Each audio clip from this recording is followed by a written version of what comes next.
Story 1. I work at a hotel, and I've been watching a man on the cameras run on the hotel gym's treadmill for hours. I work the graveyard shift at a small, usually mostly empty hotel just off the highway.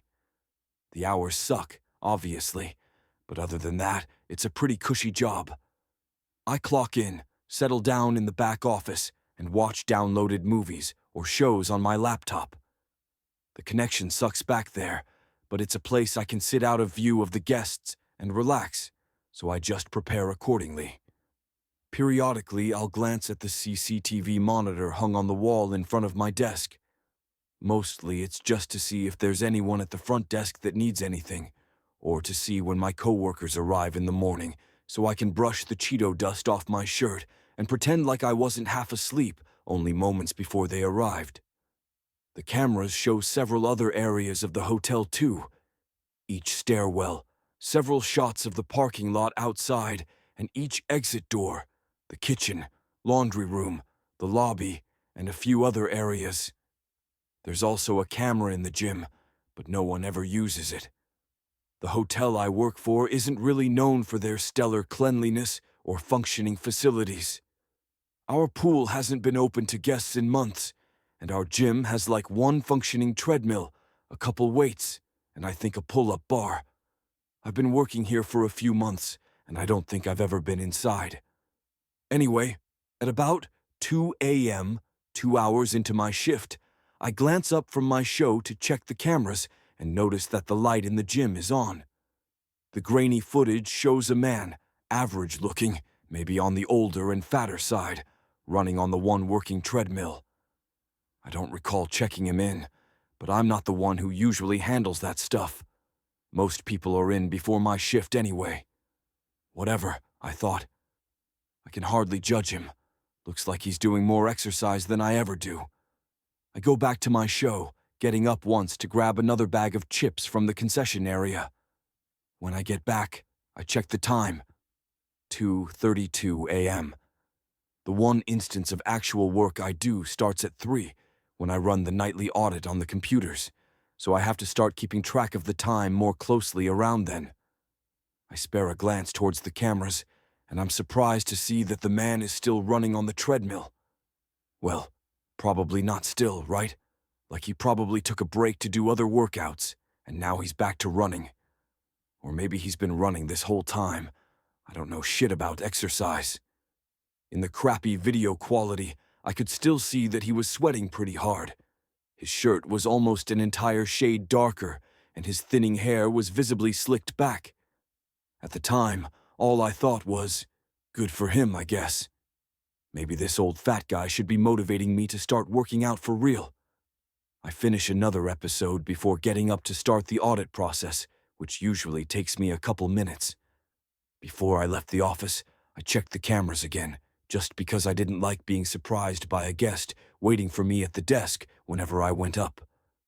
My eye immediately caught onto the treadmill guy, not just because he was still running, which was odd enough.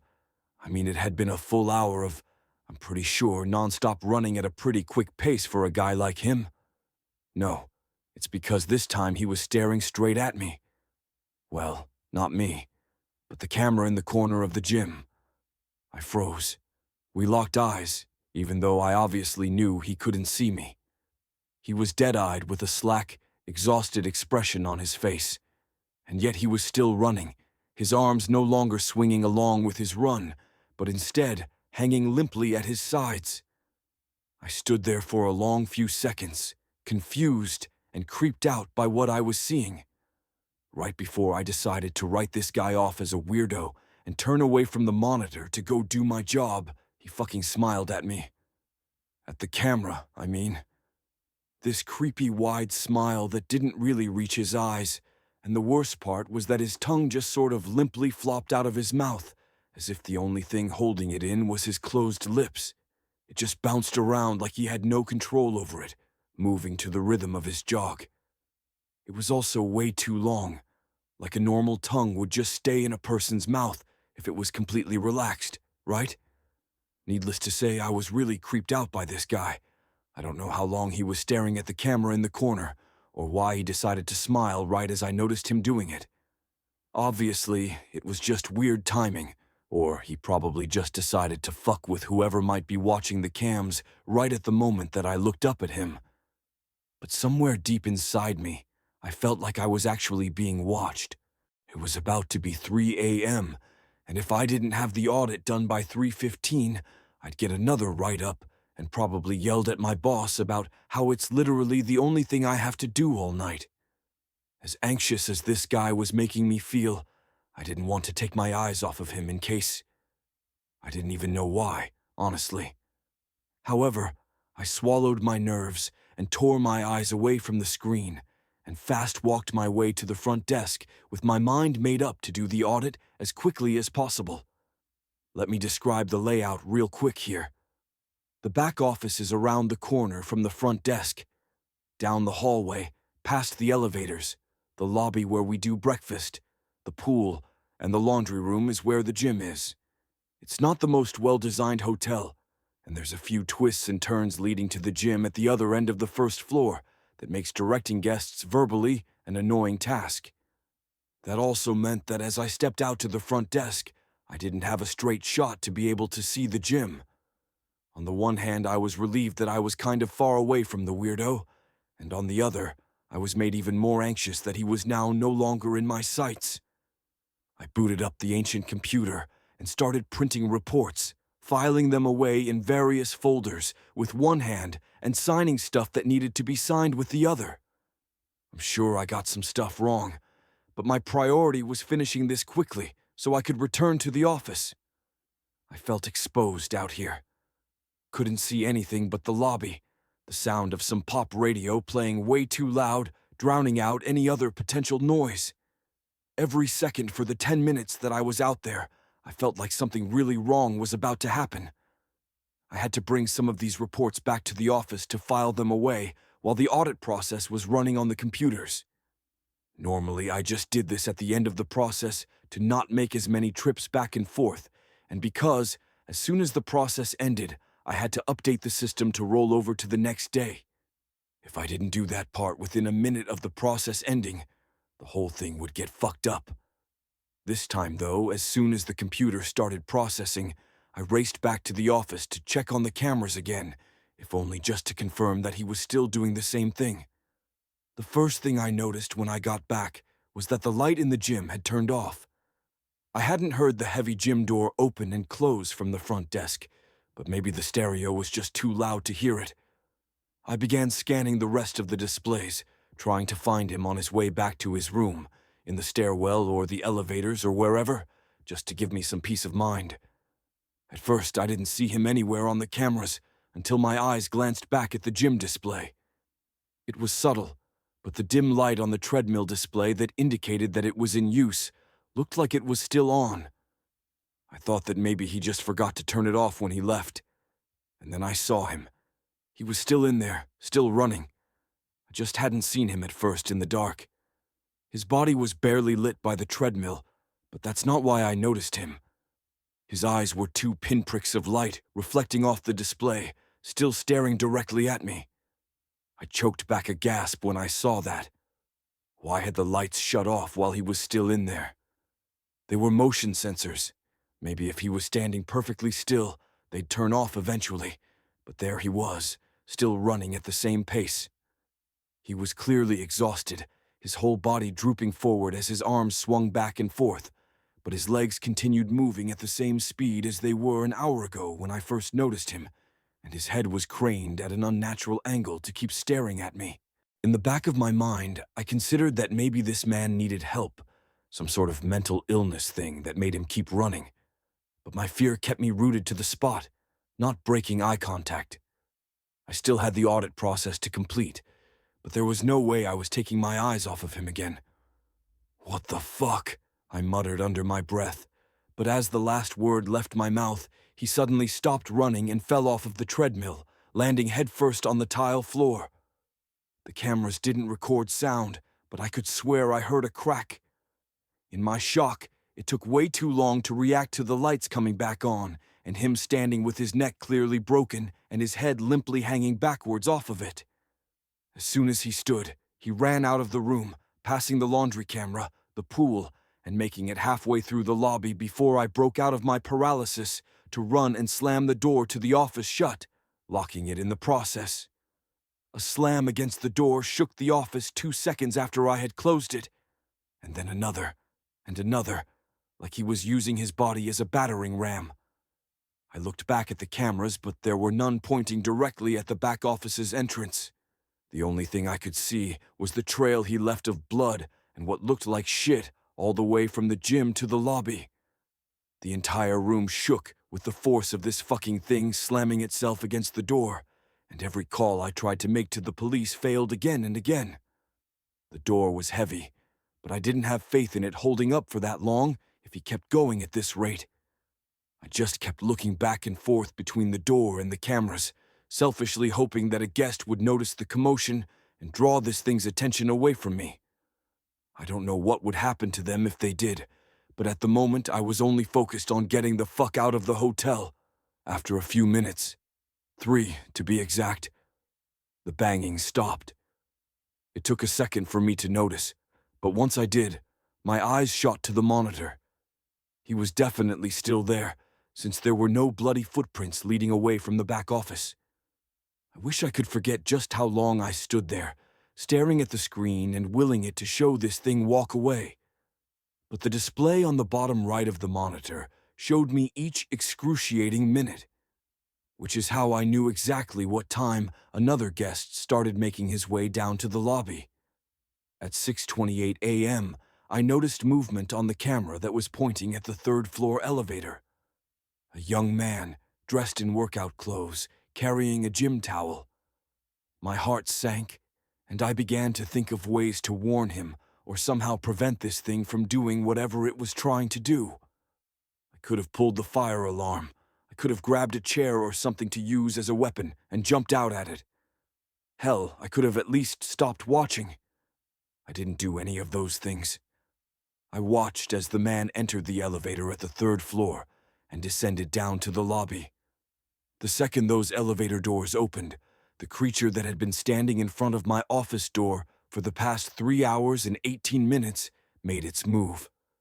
With a speed I could barely keep up with over several camera displays, its mangled body ran on perfectly functioning legs towards the guest, slamming into walls and leaving a bloody imprint on them as it went.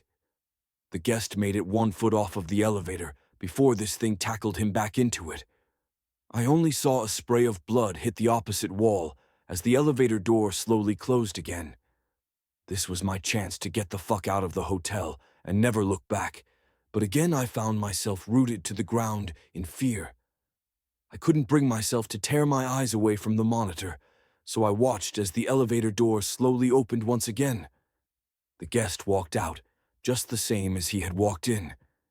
He had the same chipper smile on his face, and I watched as he walked past the front desk, past the lobby, and the pool, and the laundry room, all the way to the gym.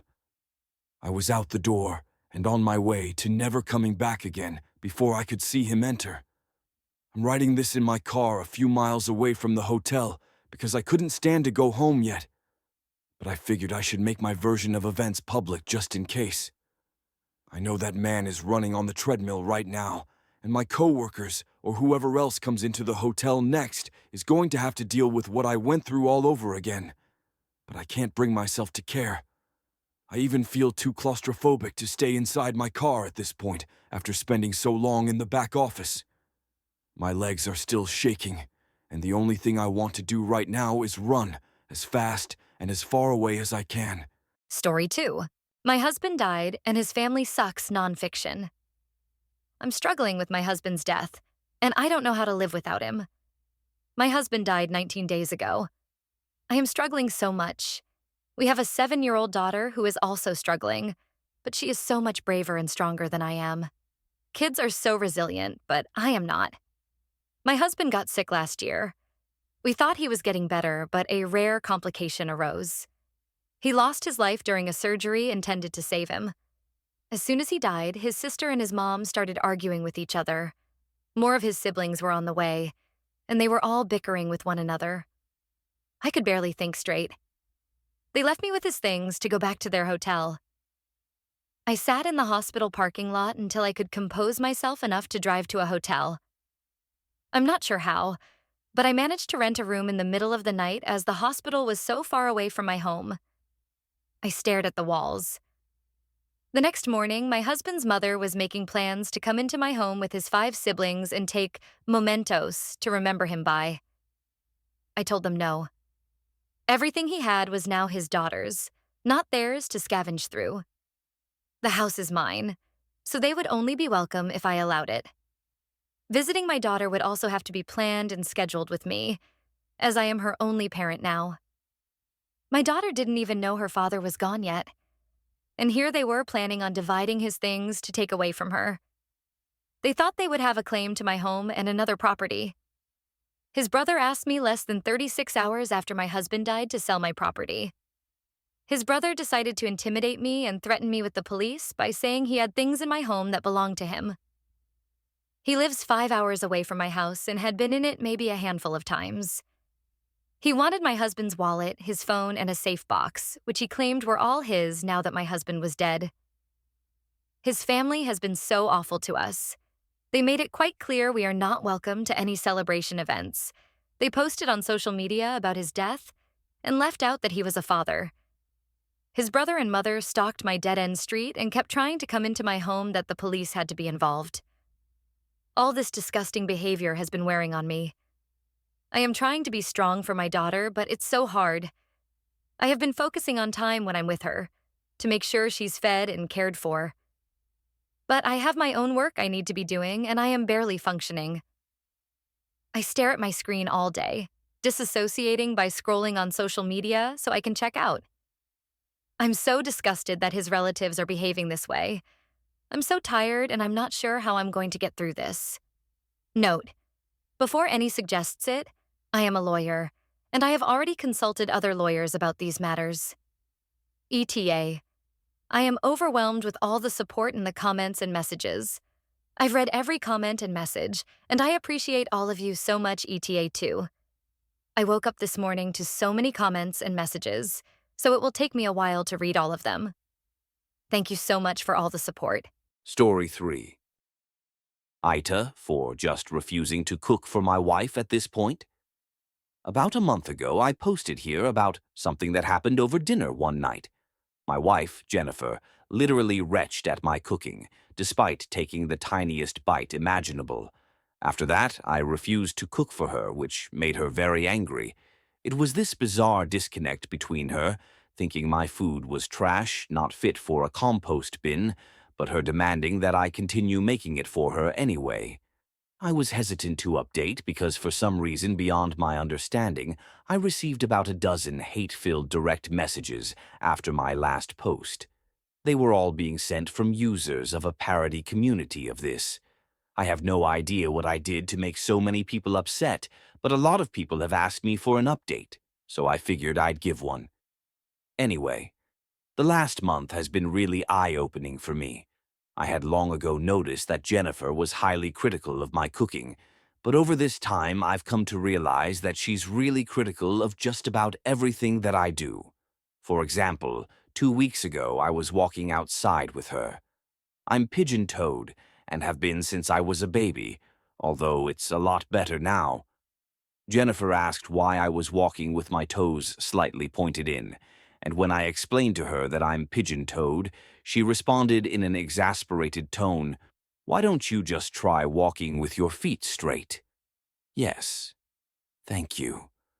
My literal bone issue was just magically cured by your advice.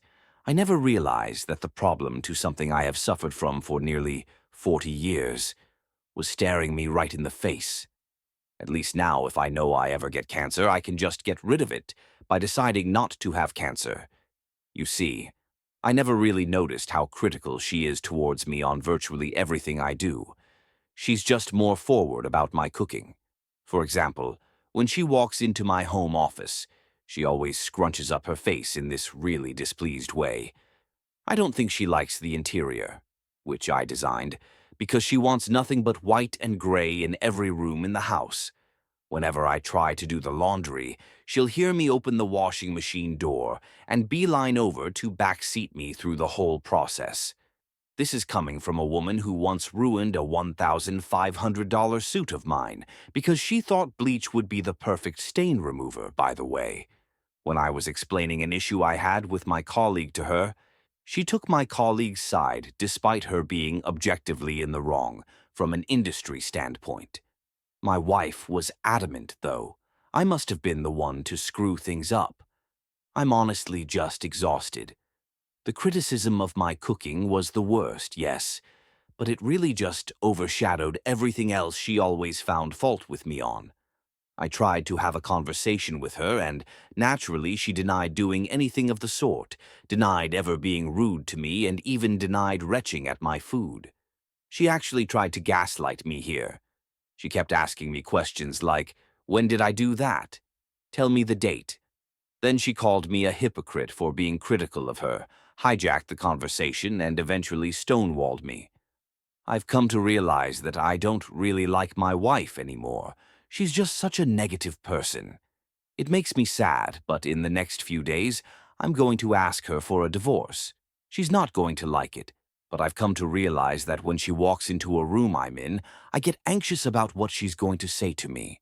Story 4. He forgot to log out, and I watched my marriage fall apart in real time. I don't even know what to say right now. My hands are shaking, my stomach is in knots, and I feel like I'm about to throw up. I don't even know why I'm posting this, maybe just to get it out of my system. I feel like if I don't, I'm going to lose my mind. I, 32F, have been married to my husband, Ryan, 34M, for 6 years. We met in our mid-20s, had one of those sweet, steady relationships, nothing overly dramatic or passionate, just comfortable, safe. We were best friends, planning our future. I thought we were solid. God, I really thought we were. But apparently, I've been an idiot. I found out he was cheating in the dumbest, most ridiculous way possible. He forgot to log out of his email. I wasn't even snooping. I wasn't looking for anything. I was sitting on the couch last night, half asleep, and he was on his laptop, probably paying bills or checking sports scores or whatever. He closed it when he was done and went to bed before me, like he always does. I didn't think twice about it, but then, maybe an hour later, I needed to check my email. My laptop was dead, and his was sitting right there, so I grabbed it real quick. I figured I'd just open a new tab, log in, check my package tracking, and that'd be it. Except the second I moved the mouse, the screen lit up. And there it was, an open email thread with someone named Samantha. My stomach dropped. I don't know why I clicked on it. Maybe I already knew deep down. Maybe some sick part of me needed to see it with my own eyes. What I saw made my blood run cold. She had sent him a picture not fully naked, but enough to make me feel like the room was spinning. And his response? God, I can't stop thinking about the other night. I wish I was in your bed right now instead of at home. At home. With me. I felt like I was going to throw up. My ears were ringing, my face was hot, and I was just staring at those words, trying to process them. It didn't feel real. I wanted to close the laptop, pretend I never saw it, crawl into bed next to him and go back to the life I thought I had. But I didn't. I scrolled and scrolled and scrolled, months of emails, of meetups, of I miss you, and I wish I could see you, and I hate sneaking around. And the worst part? She knew about me. She wasn't some clueless woman who had no idea he was married. She mentioned me by name. I can't wait until you leave her. Have you told her yet? Are you really still sleeping with her? That's disgusting. If you love me, why are you still there? That last one, that one made my vision blur. If you love me, why are you still there? I don't even remember closing the laptop. I don't remember getting up. The next thing I knew, I was standing at the foot of our bed, looking down at him while he slept so peaceful, like he hadn't just destroyed everything we built together. I wanted to wake him up and scream in his face. I wanted to throw ice water on him, slap him, smash his goddamn laptop against the wall. But I didn't. I just stood there. Because in that moment, I realized I wasn't looking at my husband anymore. I was looking at a liar, a stranger, someone I thought I knew, but clearly never really did. I barely slept that night. I just laid there, staring at the ceiling, feeling like I was suffocating. By the time the sun came up, I had already made my decision. I got up, got dressed, and packed a bag. I didn't even care if he woke up and saw me. I was done. But before I walked out the door, I went back to his laptop, pulled up his email, and typed one last message to Samantha. "You can have him." Then I shut the laptop, grabbed my bag, and left. That was 24 hours ago. I haven't answered his calls. I haven't answered his texts. I don't even know what the hell I'm supposed to do next. All I know is that I'm never going back. Story 5. My brother went missing. 10 years ago. And yesterday he came back. 10 years ago, my older brother, Jason, went missing. No warning, no goodbyes, just vanished one night and was never seen again. My family was devastated. There were search parties, missing person posters, police investigations, but no leads. Eventually, people moved on. Except me. Jason and I were close growing up, and I never stopped wondering what happened to him. There was always something about his disappearance that didn't sit right with me. No break-ins, no signs of a struggle, just his empty room, his phone left on his nightstand, and the front door left slightly open. And then, yesterday, he came back. It was around 3 a.m. when I woke up to someone knocking at the door. Not just a casual knock, a slow, deliberate knock, like whoever was on the other side was waiting for me to answer. I should have been scared, but something in me knew. I got up, walked to the door, and when I looked through the peephole, my heart nearly stopped. It was Jason. He looked exactly the same as the night he disappeared. Same hoodie, same jeans. Even his shoes looked untouched, as if he had just walked out of the house 10 minutes ago, not 10 years. I yanked open the door, barely able to breathe. "Jason?" He just nodded, like nothing was weird about this, like we'd just seen each other yesterday. "Hey, man." His voice was calm, too calm, wrong. I pulled him inside, slamming the door shut. "Where the hell have you been?" My hands were shaking. "Do you have any idea what's been happening? People thought you were dead. We thought you were dead." Jason frowned, confused. "I just went for a walk." A walk? 10 years? I couldn't even speak. I just stared at him, waiting for him to say something that made sense. But he just stood there, completely dry despite the rain outside. No sign of age, not even a hint of stubble, like time hadn't touched him. That's when I noticed something else. Jason always had a small scar on his eyebrow, from when we were kids and he fell off his bike. It was gone. He saw me staring and tilted his head. "What?" I felt sick. This wasn't Jason. Or at least, not exactly. I don't know who or what walked into my house last night, but now he's asleep in the next room like nothing ever happened. And I don't know what to do. Do I tell my family?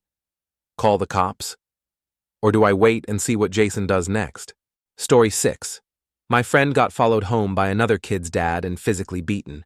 So 4 years ago, my friend flat-tired this kid at school, and there was a little shoving match at my school, nothing major. The following day, he was walking home from school since we were in 8th grade at this point, and someone starts following him and it was pretty weird. Then this dude gets out of the car, grabs my friend by the shirt, and punches him in the stomach. On my friend's property, mind you. This grown-ass man, he's 35 now, beat up a 14-year-old in his own property over his son getting flat-tired. My friend didn't even press charges. Wild. Edit. Flat tire meaning stepped on the back of his shoe, not popping a tire. Also was accidental. Story 7. The cheapest I've ever been. In my 20s, I did a backpacking trip in Europe on a shoestring budget. I flew Norwegian because it was the cheapest flight I could find. It was my first time flying internationally and on Norwegian Air. I didn't know that water wasn't included. I refused to pay for water. My throat was so parched. It was like a desert. I was waiting in line for the bathroom on the plane, and I saw a guy asleep who had a plastic cup of water in his seat pocket. I eyed it for a while and considered. I went for it. I took his water and drank it, and he didn't wake up. It was a gin and tonic.